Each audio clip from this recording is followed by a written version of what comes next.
अच्छा जी, तो कंप्यूटर का आज हमारा मोस्ट प्रोबेबली फर्स्ट चैप्टर का लास्ट लेक्चर होगा, क्योंकि हमने कहाँ तक कर लिया था।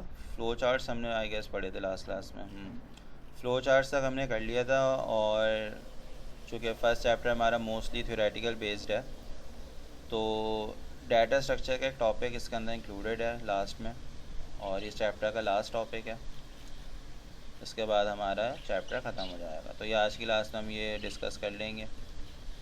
डाटा स्ट्रक्चर्स की अगर मैं बात करूं, तो डाटा स्ट्रक्चर जो है एक आपका कह सकते हैं कि बहुत ही कोई इम्पॉर्टेंट टॉपिक होता है कंप्यूटर साइंस के अंदर, अगर आप टेक्निकल पॉइंट ऑफ व्यू से बात करो तो। अभी चूँकि हम प्रोग्रामिंग अभी हमने नहीं सीखी है, तो इस वजह से आपके इस कोर्स के अंदर इसको थ्योरी की हद तक रखा गया है, आपको प्रैक्टिकल लेवल पे लेके नहीं गए। लेकिन ये जो टॉपिक है ये बहुत ही प्रैक्टिकल टॉपिक है। तो आगे जाके मतलब जब बंदा कोई प्रोग्रामिंग सीख लेता है, देन उसके बाद फिर आपका एक दो कॉन्सेप्ट बीच में और आते हैं ऑब्जेक्ट ओरिएंटेड प्रोग्रामिंग के, एंड देन फिर हमारा डीएसए का जो है वो टॉपिक आता है। तो इसको इम्प्लीमेंट करके देखना पड़ता है, और इसकी बहुत सी इम्प्लीमेंटेशंस हैं रियल लाइफ के अंदर। तो हमें चूँकि इसको अच्छे से समझना है, क्योंकि हमारे कोर्स के अंदर ये सिर्फ थ्योरी की हद तक है, ठीक है, हमें इसको बस समझना है। तो पहले मैं इसको आसान अल्फाज में समझा देता हूँ अपने तरीके से, एंड देन फिर हम बुक को रिव्यू कर लेंगे, ताकि बुक में जो वर्डिंग लिखी हुई है ना, वो फिर हमें क्या हो, समझ में आ जाए, उसमें हम गुम ना हो जाए। तो हमारे पास डाटा स्ट्रक्चर्स का ये छोटा सा मैंने डॉक्यूमेंट बनाया हुआ है, इसको ज़रा देखते हैं। सबसे पहली चीज़, डाटा स्ट्रक्चर होते क्या हैं, सबसे बेसिक सा सवाल। तो डाटा स्ट्रक्चर बेसिकली आप कंप्यूटर में जब अपना डाटा सेव करते हो, स्टोर करते हो, तो उसको एक ऑर्गेनाइज फॉर्म में रखना, ताकि जब भी आपको नीड हो उस डाटा की, तो वो एफिशिएंट तरीके से आप क्या कर सको, वो आपको दोबारा से मिल सके। डेफिनेशन में क्या लिखा हुआ है कि ना, data structure is a method of organising, storing and managing data in a computer so that it can be access and processed efficiently. मतलब आपके कंप्यूटर में जो भी फाइल्स वगैरह जितनी चीज़ें सेव हैं, वो सब ऐसे तरीके से सेव हों, ऑर्गेनाइज फॉर्म में हों, कि जब आपको उन किसी भी चीज़ की आपको नीड पड़े, तो वो आपको रिटर्न में इजीली मिल जाए। इसकी बड़ी बेसिक सी एग्जांपल मैं देता हूँ। हमारे फ़ोन के अंदर बहुत से कॉन्टैक्ट सेव होते हैं, ठीक है। अब हमें जब भी किसी को कॉल करनी होती है, आइदर हमें व्हाट्सएप पे कॉल करनी हो, या हमें अपने जो है वो किसी को फ़ोन डिक्शनरी जो होती है, हमारे फ़ोन बुक जो होती है हमारे फ़ोन में, उसमें सर्च करना हो, तो आप वो कॉन्टैक्ट का नाम सर्च करते हो जिस नाम से आपने पहले सेव किया होता है, उस वो आप सर्च करते हो, आप कुछ ही अल्फ़ाबेट्स लिखते हो, वो आपको खुद ही जो है वो आपका नंबर निकाल के दे देता है। तो एक ऑर्गेनाइज तरीके से सेव हुआ हुआ है, जब भी वो आपको वापस मिल रहा है ना। अब आप मान लो कि आप सर्च करो, आपको वो नंबर आके ही नहीं दे रहा, हालांकि अब वो सेव हो करा था आपने, मगर फिर भी वो रिटर्न नहीं हो रहा आपको, तो फिर ये अच्छा तरीका नहीं है डाटा को सेव करने का। उसके अंदर जो फ़ोन में इम्प्लीमेंटेशन हुई हुई वो सही तरीके से नहीं हुई हुई, इसका मतलब ये है। तो ये डाटा स्ट्रक्चर की बड़ी ही छोटी सी आसान सी एग्जांपल थी। अभी और एग्जांपल्स हम देखते हैं इसकी। यहाँ पे बड़ी सिंपल डेफिनेशन लिखी हुई है, data structure is a way of arranging data so that a computer can easily store, search and use it. मतलब आपने अपने कंप्यूटर में डाटा को इस तरीके से अरेंज किया है कि आपके कंप्यूटर को जब भी उस डाटा की नीड है, तो वो आसानी से उस डाटा को क्या कर सके, एक्सेस कर सके। उसके बाद है हमारे पास कुछ डेली लाइफ एग्जांपल है कि imagine your school bag, if all your books, notebooks and stationery are mixed together, it becomes difficult to find what you need, but if everything is arranged properly in different sections, you can quickly find any item। आपके bag में different sections बने होते हैं, तो उस आप अपना जो जो भी आपकी बुक्स हैं, आपकी कॉपी, स्कूल कॉपीज़ हैं, वो आप तरीके से अरेंज करके रखते हो, ताकि जब आपको जिस चीज़ की ज़रूरत है, जब आप बैग में डायरेक्टली उसी चीज़ को आप एक्सेस करो। ये ना हो कि आपने एक ही जगह पे सब मिक्स करके रख दी, फिर आपको खुद नहीं पता कि कौन सी चीज़ कहाँ है। अक्सर ऐसा होता है कि हम कोई बुक ढूंढ लो, तो हमारे बुक बैग में होती है, लेकिन वो कुछ चीज़ों के बीच बीच में आ जाती है, हमें जो है वो नज़र नहीं आ पाती, और फिर हम समझते हैं कि शायद हमारी बुक वगैरह जो है वो लॉस हो गई है। तो ये बड़ी एक रियलिस्टिक एग्जांपल है जो कि हमें डेली लाइफ में फ़ेस करनी पड़ रही होती है। तो कंप्यूटर अपना डाटा प्रॉपर्ली जो स्टोर करते हैं, ऑर्गेनाइज करते हैं, तो वो डाटा स्ट्रक्चर्स के कॉन्सेप्ट उसके अंदर जो है हमारे यूज़ होते हैं। ठीक है, क्यों नीड है मैंने बता दिया कि भाई डाटा स्टोर अच्छे तरीके से हो जाए, डाटा सर्च बड़ी आसानी से हो जाए, आपकी कोई इंफॉर्मेशन को प्रोसेस करना है, उसमें कोई डाटा की रिक्वायरमेंट है तो वो तेज़ हो जाती है। जब ऑर्गेनाइजेशन अच्छी होती है तो ऑर्गेनाइज अच्छे तरीके से हुआ होता है। सेव मेमोरी, फिर आपकी मेमोरी भी सेव हो जाती है, आपके कंप्यूटर को कम काम करना पड़ता है। Organise large amounts of data, improve program performance. आप जब भी कोई प्रोग्राम जो है वो लिखते हो तो उसके अंदर डिफरेंट डाटा वगैरह की ज़रूरत पड़ती है कुछ प्रोग्राम्स के अंदर ऑब्वियसली, तो फिर आपका प्रोग्राम की परफॉर्मेंस भी अच्छी हो जाती है अगर आपका डाटा ऑर्गेनाइज हुआ वो होता है। अदरवाइज़ वरना फिर उसको जो फाइल्स वगैरह एक्सेस करनी है उसको ढूंढने में इतना टाइम लग जाएगा तो आपके कंप्यूटर की रिसोर्सेज भी क्या होंगी, ज़ाया होंगी उसकी वजह से। अच्छा भाई, अब यहाँ पे कुछ रियल लाइफ एप्लीकेशंस हैं इसकी, स्टूडेंट रिकॉर्ड सिस्टम्स हैं, हॉस्पिटल डाटाबेसेस हैं, हर जगह पे हम देखते हैं डाटाबेस इस्तेमाल हो रहा है, वो डाटा स्ट्रक्चर जो है वो इस्तेमाल हो रहे होते हैं। स्टूडेंट का रिकॉर्ड, आपके स्कूल में जाओ तो आपका सारा रिकॉर्ड उन्होंने मेंटेन करके रखा हुआ होता है। आप किसी हॉस्पिटल में चले जाओ तो सारे पेशेंट्स का डाटा मेंटेन हुआ हुआ होता है। व्हाट्सएप की आपकी कॉन्टैक्ट लिस्ट होती है, गूगल मैप्स हैं, ब्राउजिंग हिस्ट्री होती है, आपकी बैंकिंग सिस्टम्स में सारा डाटा सेव होता है। तो बहुत सी रियल लाइफ एप्लीकेशंस जो हैं वो डाटा स्ट्रक्चर्स की मौजूद हैं। फिर हमारे पास इसकी टाइप्स आती हैं जो कि इम्पॉर्टेंट है पेपर पॉइंट ऑफ व्यू से भी, और बुक के अंदर भी जो है वो ये डिस्कस हुई हुई हैं। अभी हम इसको बुक से भी देखेंगे। क्या है types of data structures. Data structures are mainly divided into two type. Mainly जो है वो डाटा स्ट्रक्चर की दो टाइप होते हैं, एक लीनियर और एक non linear. Linear data structure सबसे पहले है जो कि डिटेल है। कह रहे हैं आपके जो लीनियर डाटा स्ट्रक्चर होते हैं, लीनियर का मतलब होता है एक सीक्वेंस हो प्रॉपर। तो linear data structure is arrange, data is arrange in a straight sequence. Each element has one previous and one next element except the first and last. पहले और आखिरी एलिमेंट के अलावा हर सारे एलिमेंट्स का कोई ना कोई प्रीवियस एलिमेंट भी होगा और कोई उसका नेक्स्ट एलिमेंट भी होगा। तो एक बिल्कुल सीक्वेंस में, जैसे स्टूडेंट्स होते हैं ना वो एक असेंबली के अंदर लाइन से खड़े हुए होते हैं बिल्कुल, तो उसी तरीके से ये बेसिकली लीनियर डाटा स्ट्रक्चर की एग्जांपल है कि एक सीक्वेंस में अपना डाटा को क्या करना, अरेंज करना। एग्जांपल्स का एक एरे होता है एक डाटा स्ट्रक्चर, वो भी हम देखेंगे। एरे है, लिंक लिस्ट होता है, स्टैक है, क्यू है। आपके कोर्स में ये तीन है, क्यू है, स्टैक है और एरे है। लिंक लिस्ट अभी आपकी नहीं है। फिर आपकी डेली लाइफ एग्जाम्पल कहना है students standing in a line during morning assignment, जो मैंने अभी दिया। यहाँ पे एग्जाम्पल भी दी हुई है, तीन बच्चे हैं, ली अहमद, सारा, जैन। ये सारे जो है वो लाइन से खड़े हुए हैं। ठीक है, अहमद और जैन बहुत खुश होंगे बाहर आए तो बीच में इन्होंने गर्ल क्यों घुसा दी बिला वजह में। तो अली, अहमद, सारा एंड जैन बेसिकली एक सीक्वेंस में जो है वो क्या खड़े हुए हैं। Each student stand one after another, वही जो बात है, कॉमन सी बात है। कैरेक्टरिस्टिक्स क्या होती है मैं इसकी, डाटा इज अरेंज सिक्वेंशली। एक सीक्वेंस में डाटा अरेंज होता है, अंडरस्टैंड करना आसान होता है। जैसे अक्सर होता है हम सबसे आगे लाइन के सबसे छोटे बच्चे को खड़ा कर देते हैं, फिर उससे पीछे उससे बड़ा बच्चा होता है हाइट के पॉइंट ऑफ व्यू से, फिर करते करते एक सीक्वेंस जो है वो अरेंज कर देते हैं। तो देखने में पता चल जाता है कि वो एक अरेंजमेंट हुई हुई होती है। तो किसी बच्चे को अगर आपने पॉइंट आउट भी करना है तो आप आराम से कर सकते हो। अगर छोटे बच्चों को बीच में कहीं डाल दोगे तो वो नज़र ही नहीं आएगा कहाँ गया। तो ऑर्गेनाइज बेसिक पर्सपेक्टिव यही होता है कि आपने अपने डाटा को अरेंज करना है properly. Easy to traverse from beginning to end, मतलब आप अपने डाटा को ईजीली ट्रेवर्स कर सकते हो, ढूंढ सकते हो। सूटेबल फॉर सिंपल एप्लीकेशंस, जो लीनियर डाटा स्ट्रक्चर्स होते हैं जो आपकी सिंपल एप्लीकेशन, क्योंकि देखो जब इन शॉर्ट ये होता है क्या है, आप अपने कंप्यूटर में कोई प्रोग्राम वगैरह बनाते हो, कोई एप्लीकेशंस बनाते हो, उसमें डाटा स्ट्रक्चर्स के कॉन्सेप्ट लगते हैं और डाटा स्ट्रक्चर को शॉर्ट फॉर्म में डीएसए बोलते हैं अक्सर यूट्यूब पे या फिर जो है वो लोगों के जो ऑब्वियसली जो कंप्यूटर साइंस के लोग होते हैं वो डीएसए ही बोलते हैं। तो डीएसए का मतलब डाटा स्ट्रक्चर्स ही होता है, शॉर्ट फॉर्म में बोलते हैं। तो आपकी जितनी भी एप्लीकेशंस होती हैं उसमें डीएसए के कॉन्सेप्ट्स यूज़ होते हैं। तो जो सिंपल एप्लीकेशंस होती हैं तो उसमें लीनियर डाटा स्ट्रक्चर आपका जो है वो इस्तेमाल होता है। फिर आपके आते हैं non linear. Non linear data structure जो है बेसिकली इसके अंदर आप स्ट्रेट लाइन के अंदर सीक्वेंस में अरेंज नहीं होता, आपके एलिमेंट्स आपस में कनेक्टेड होते हैं। ठीक है, और बहुत से एलिमेंट्स आपस में क्या होंगे, कनेक्टेड होंगे। लीनियर में क्या था, एक अगला एलिमेंट था एक पिछला एलिमेंट था। नॉन लीनियर में ऐसा नहीं होता। इसकी आसान सी एग्जांपल मैं आपको देके बताता हूँ ताकि समझने में आसानी हो। ठीक है, यहाँ पर हम एक एलिप्स ले लेते हैं। एक ये मेरा पॉइंट आ गया, एक ये मेरा पॉइंट आ गया, एक ये मेरा ऑब्जेक्ट आ गया। ये मैंने अपने कुछ एलिमेंट्स बना दिए, ठीक है। अब इनको मैंने क्या करना है, आपस में कनेक्ट करना है। तो ये आपस में जो है ये इससे कनेक्टेड है, ये इससे भी कनेक्ट हो सकता है, ये इससे भी कनेक्ट हो सकता है। तो आपस में डिफरेंट हायरार्की जो है वो उनके अंदर बना सकते हो।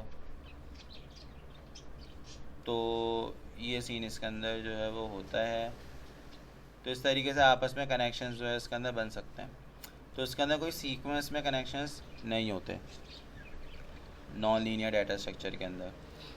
अब क्या बात लिखी हुई इन्होंने आगे, गलती से हमने फिजिक्स खोल ली है दोबारा से, तो ये रहा।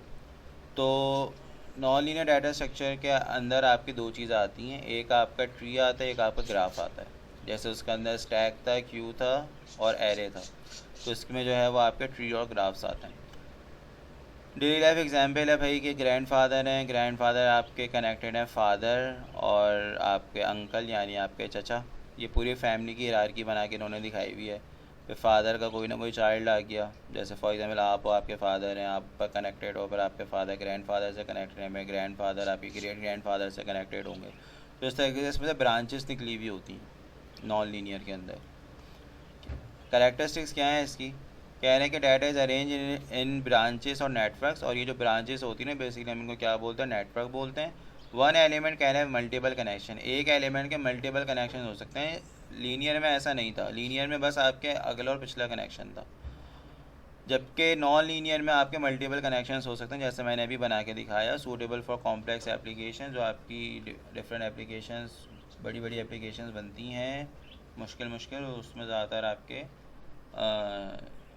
नॉन लीनियर डाटा स्ट्रक्चर्स जो है ना वो यूज़ होते हैं। और इसके अंदर अगर मैं कुछ एग्जांपल दूं, जैसे गूगल मैप है, गूगल मैप के अंदर नॉन लीनियर डाटा स्ट्रक्चर है। आपका फेसबुक के अंदर जो फ्रेंड्स होते हैं, आपके कोई दो फ्रेंड तो नहीं होता आगे पीछे, बस आपके तो मल्टीपल फ्रेंड्स होते हैं, तो उसके अंदर भी आपके यही सारे कॉन्सेप्ट्स यूज़ होते हैं। अच्छा जी, उसके बाद है हमारे पास डिफरेंसेस यहाँ पे बताए हुए। डिफरेंसेस ऑब्वियसली मैंने खुद भी बता दिए काफ़ी सारे, अगर पेपर में आ जाएं तो आई गेस बुक में मेंशन है या नहीं है, आई डोंट, मेरे ख्याल से बुक में मेंशन नहीं है इसमें। तो बहरहाल जब हम क्वेश्चंस पे जाएं, क्वेश्चन में ये तो बहुत शॉर्ट फॉर्म में लिखे हुए हैं, चाहो तो ये भी लिख सकते हो, इनफ है। वैसे तो 4 पॉइंट्स लिखे हुए हैं इसके अंदर शॉर्ट के पॉइंट ऑफ व्यू से, लेकिन यह है कि मैं प्रॉपर तरीके से इसको क्वेश्चन का आंसर करवा दूँगा जब हमारा चैप्टर ख़त्म होगा। तो अब ये टाइप्स डिस्कस हुई हुई हैं, ठीक है। तो टाइप्स जो है मतलब वही जो अभी हमने पढ़ा था, एरे, स्टैक, क्यू, अब इनको जो है वो डिफ़ाइन किया हुआ है, जो कि पेपर के लिए इंपॉर्टेंट है। तो ये मैं बुक से ही समझा देता हूँ। तो डाटा स्ट्रक्चर क्या होता है ये मैंने बता दिया, लीनियर डाटा स्ट्रक्चर्स क्या होते हैं ये भी मैंने बता दिया। अब ये टाइप्स जो लिखी हुई है इसमें वो पढ़ लेते हैं। सबसे पहले लिखा हुआ है स्टैक, कहना stack is a linear data structure which follows a particular order to perform different operations. Items may be added or removed only at the top of a stack. The order may be LIFO. यानी इसके अंदर एक terminology होती है push, एक होती है pop. Push basically कहते हैं जब आप डाटा को इंसर्ट करते हो अपने किसी भी चीज़ के अंदर, कंप्यूटर वगैरह में आप जब डाटा को इंसर्ट करते हो तो वो बेसिकली कहलाता है पुश, और जब डाटा को आप रिट्रीव करते हो वो आपका निकाल आता है पॉप। और इसमें जो टर्मिनोलॉजी यूज़ होती है वो होती है लास्ट एंड फर्स्ट आउट, जिसको हम शॉर्ट फॉर्म में बोलते हैं लीफो। ये पेपर में पूछ सकते हैं, या फिर इसको फाइलो भी बोल सकते हैं, यानी first in last out. LIFO ज़्यादा बेहतर रहता है क्योंकि अक्सर ज़्यादातर जगहों पर जो है वो लीफो ही यूज़ कर रहे होते हैं, मतलब बोल टर्मिनोलॉजी जो यूज़ करते हैं। तो लास्ट एंड फर्स्ट, यानी आप डाटा इंसर्ट करते गए, पुश करते चलेगा, जैसे यहाँ पे डायग्राम बनी हुई है। तो जो आपने शुरू में डाटा इंसर्ट किया था वो बिल्कुल एंड में चला गया, ठीक है। अब जब आप डाटा को निकालोगे तो वो ऊपर से ही निकाल लियो, तो वो पॉप भी ऊपर से ही होगा, पुश भी ऊपर से और पॉप भी। तो सबसे आखिर में जो डाटा अंदर गया था वो सबसे पहले बाहर आएगा, इसका मतलब ये है। तो ये कहलाता है आपका लास्ट एंड फर्स्ट आउट। तो यहाँ पे आप इसको पढ़ लेते हैं क्या क्या बातें इन्होंने लिखी हुई हैं। The stack is a linear data structure which follows a particular order to perform different operations. Order use होता है इसके अंदर LIFO. The data which place first is removed in last and which is place last is remove first. वही बात देखी हुई जो मैंने बताई कि जो कि सबसे पहले अंदर जाएगा वो सबसे आखिर में बाहर निकलेगा, और जो सबसे आखिर में अंदर जाएगा वो सबसे पहले बाहर निकलेगा। We can not remove data from the bottom और मिडल। हम कहीं बीच से आगे पीछे से जो है वो हम डाटा को रिमूव नहीं कर सकते। जैसे इसमें लिखा हुआ है कि example of a stack are plates that are stacked और put over one another in a canteen. मतलब आपने अपने कैंटीन की एग्जाम्पल ले लो, अपने घर की एग्जाम्पल ले लो। आपने प्लेट्स, मान लो कि मेहमान आए, आपने जो है वो उनके लिए प्लेट्स रखी टेबल पे। अब जो प्लेट सबसे टॉप पे, इसका मतलब वो आखिर में रखी थी, आपने सेट करी थी, तो जो सबसे ऊपर प्लेट होती है वो सबसे पहले ली जाती है। ठीक है, तो ये बेसिकली क्या कहलाता है, स्टैक कहलाता है कि आपने जो सबसे लास्ट में चीज़ रखी है वो सबसे क्या निकल रही है, पहले जो है वो बाहर निकल रही है। ठीक है भाई, तो क्या है, the plate which is at the top most is the first one to be removed and the plate which is placed at the bottom most position remain in the stack until last place is removed. वो वहीं रहेगी जब तक आपकी ऊपर वाली सारी plates remove ना हो जाए। कहें the term push is use to insert a new element. जो पुश होता है वो बेसिकली कोई जब भी कोई आप डाटा इंसर्ट करते हो उसके लिए यूज़ होता है। And the pop is use to remove an element from the stack. Pop use होता है जब भी आप कोई एलिमेंट को क्या करते हो, रिमूव करते हो। And then a stack is an overflow state when it completely full and an underflow state if it is completely empty। एक होती है ओवरफ्लो स्टेट और एक होती है आपकी अंडरफ्लो स्टेट। ओवरफ्लो मतलब कि आपका जो स्टैक है वो पूरा हो चुका है, मज़ीद आप डाटा उसके अंदर नहीं डाल सकते। और अंडरफ्लो स्टेट वो कहलाती है जब आपका जो स्टैक है पूरा का पूरा एम्प्टी हो, उसमें कुछ हो ही ना। कह रहे हैं overflow state we can not add an item and in underflow state we can not remove an item from it. Common sense की बात है, जब कोई पूरा फुल हो गया तो उसमें कोई डाटा हम इंसर्ट कर ही नहीं सकते, और जब पूरा खाली है तो उसमें कोई डाटा है ही नहीं तो रिमूव क्या करेंगे। फिर आपका आ जाता है क्यू। क्यू इसका थोड़ा सा अपोजिट होता है। कह रहा है queue is a linear data structure which follow the particular order in which operations are perform in FIFO. FIFO का मतलब फर्स्ट इन फर्स्ट आउट, सीधा सीधा एग्जाम्पल है, जो पहले जाएगा वो पहले बाहर आएगा। तो इसके अंदर भाई ये डिफरेंस है। और इन क्यू एक होता है और डी क्यू। इन क्यू यानी आपने क्यू बेसिकली एक लाइन जो बन जाती है ना उसको बोलते हैं क्यू, उसको क्यू बोलते हैं। कैंटीन में लाइन लगी हुई है फॉर एग्जांपल, जो बच्चा पहले गया है कैंटीन उसको सबसे पहले जो है वो फ्री हो जाएगा, वो पहले उसको अपने लंच मिल जाएगा। जो आखिर में गया वो आखिर में फ्री होगा। तो इन क्यू मतलब जब भी कोई आप एंटर होता है। डी क्यू मतलब जब कोई निकलता है। ठीक है, तो यहाँ पे इसकी इन्होंने एग्जाम्पल भी दी हुई है। तो इसके अंदर जो कॉन्सेप्ट यूज़ होता है फीफो का होता है। स्टैक में लीफो यूज़ होता है यानी लास्ट एंड फर्स्ट आउट, और क्यू में यूज़ होता है फीफो यानी फर्स्ट एंड फर्स्ट आउट। और ठीक है, एग्जाम्पल ऑफ क्यू यानी queue of students in school और people in cinema where one who comes first gets the ticket first. कोई भी एग्जाम्पल ले सकते हो, किसी भी लाइन की एग्जाम्पल ले सकते हो। पाकिस्तानी तो खैर लाइन तोड़ने में चैम्पियन होते हैं, लेकिन वैसे भी अगर मैं बताऊँ तो नॉर्मल तरीका यही होता है, जो एथिक्स होते हैं कि जो सबसे पहले किया उसको सबसे पहले जो है वो सर्व किया जाएगा। अब आइदर वो टिकट की लाइन लगी हुई हो, वो किसी लंच की लाइन लगी हुई हो, किसी भी चीज़ की लाइन लगी हुई हो। तो deletions take place at one end called front और head end insertions take place only at the other end called rear और टेल। बेसिकली आपका जहाँ से आपका डाटा निकलता है उसको फ्रंट कहते हैं और हेड भी बोलते हैं, और जो इंसर्ट होता है आपका डाटा उसको हम क्या बोलते हैं, रेयर और टेल भी बोलते हैं। जैसे यहाँ पे बना हुआ है, ये जो बैक है ये बेसिकली यहाँ से इंसर्शंस हो रही हैं, और जो फ्रंट पार्ट है वहाँ से क्या हो रही है, रिमूवल हो रहा है। Once a new element is inserted into the queue it can not be removed until all the elements inserted before it in queue are removed। अच्छा भाई, कोई भी एलिमेंट उस वक्त तक रिमूव नहीं होगा जब तक उसके आगे के जो फ्रंट के एलिमेंट्स हैं वो जब तक रिमूव ना हो जाए। ठीक है, इंसर्शन को हम इन क्यू बोलते हैं, और जो आपकी डिलीशन हो रही होती है, रिमूवल होती है, उसको हम क्या बोलते हैं, डी क्यू बोल रहे होते हैं।